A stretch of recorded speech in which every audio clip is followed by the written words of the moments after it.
మన రక్షకుడైన దేవుని యొక్కయు మన నిరీక్షణ అయిన క్రీస్తు యేసు యొక్కయు నామమును బట్టి మీకు వందనాలు తెలియచేస్తూ ఉన్నాను. ఈరోజు దేవుని వాక్యమును మనము చదువుకుందాం.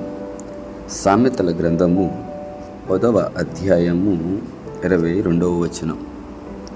యెహోవా ఆశీర్వాదము ఐశ్వర్యము నిచ్చెను. నరుల కష్టము చేత ఆ ఆశీర్వాదము ఎక్కువ కాదు. ప్రియమైన దేవుని బిడలారా, చాలామంది ఐశ్వర్యం కొరకు ప్రాకులాడుతూ ఉంటారు. చాలామంది ఐశ్వర్యం కొరకు ఎంతగానో రకరకాల ప్రయత్నాలు చేస్తూ ఉంటారు. అయితే దేవుని వాక్యము తెలియచేస్తుంది, యెహోవా ఆశీర్వాదమే ఐశ్వర్యం ఇస్తుందని.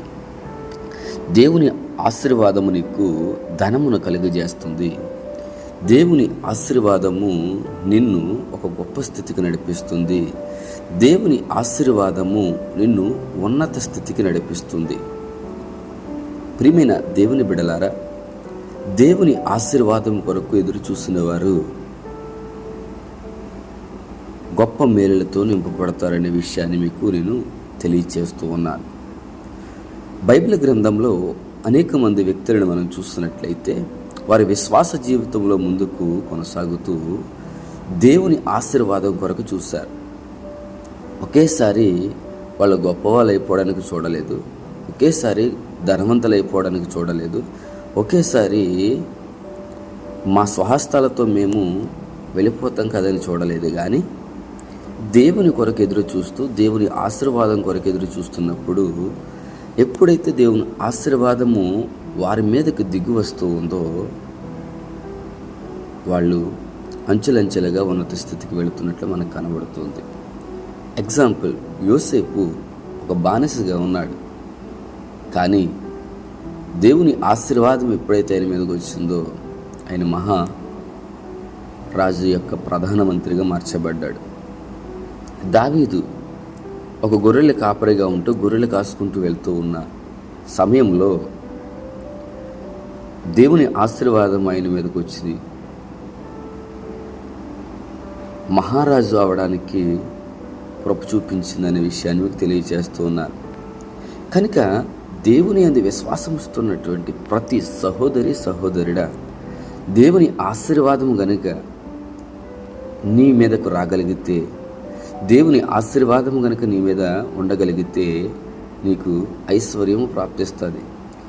అది మానేసి నువ్వు ఐశ్వర్యం కొరకు ప్రాకులాడితే అది నీ దగ్గరికి రాదు అని ఉంటుంది బైబిల్ గ్రంథంలో. ఇదే సామెతల గ్రంథం 23వ అధ్యాయంలో అంటాడు కదా, ఐశ్వర్యము పొంద ప్రయాసపడకము, అట్టి అభిప్రాయం నీకు కలిగితే అది రెక్కలు కట్టుకుని ఆకాశమునకి ఎగిరిపోతుంది.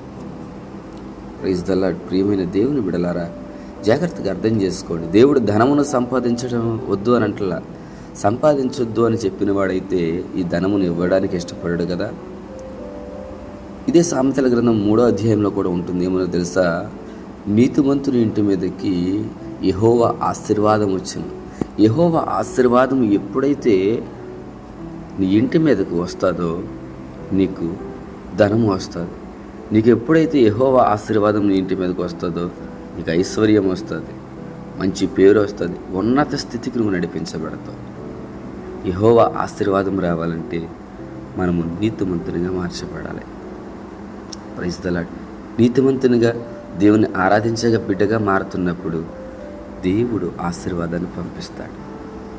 కనుక దేవుని ఆశీర్వాదము నీ గృహం మీదకి వస్తే నీ ప్రతి అవసరత, అక్కరత తీర్చబడుతుందనే విషయాన్ని మీకు నేను తెలియచేస్తున్న మాటలు ముగిస్తున్నాను. ప్రార్థన చేసుకున్నాను. పరిశుద్ధుడా, నీకే స్తోత్రాలు. యెహోవా ఆశీర్వాదం ఐశ్వర్యం ఇచ్చినాను ప్రభువా. నీ బిడల మీదకి నీ ఆశీర్వాదాన్ని పంపించండి. ఎంతమంది బిడలు ఈ వాక్యం వింటున్నారు, వారి ఆర్థిక పరిస్థితులు నైనా మీరు మెరుగుపరచమని అడుగుతున్నాం ప్రభువా. వారిలో కావలసినటువంటి ప్రతి అవసరతను నీ ఆశీర్వాదం ఇచ్చి ప్రభువా వారికి తృప్తిని కలిగించండి, మేలు చేయండి, మహిమ పొందండి.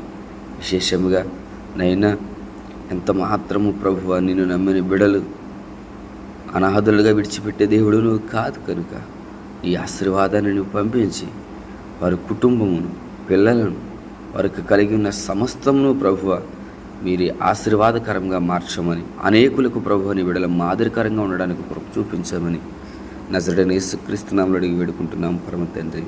ఆమేన్. God bless you.